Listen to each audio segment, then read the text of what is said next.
So, ito, kararating lang namin, celebration ng birthday na aking wife. At ihahabol kong loading or magbabasket tayo sa FPR, which is sa club ko, dyan sa may Libis Station. Exactly 8:40 PM na, no? Ihahabol natin. Pero hanggang 11:30 naman ang alam kong basketing natin doon.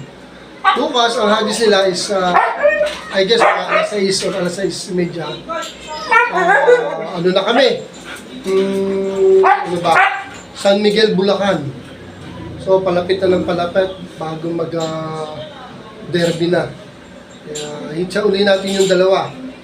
Yung si Anita, which is yung black ko, saka yung 11 feather ko na brown. Hindi ka, samahan niyo ako, mag-basket tayo. Ayun, mga kabagwis, ando na sa loob yung ating si Anita, no? Yung black nating warrior, siya yung pangatlo, nasa pangatlo. Tapos sa pangalawa, mga cock, nandun naman yung 11 feather natin. Same position din nila nung nakaraan dyan. Tapos nakauwi sila, di ba? Tomorrow, sa San Miguel, Bulacan yan, ibibitaw. Alas 6:30, mga ganoon. Tapos shoutout sa ating mabait na koor. Si Boss Jan, no?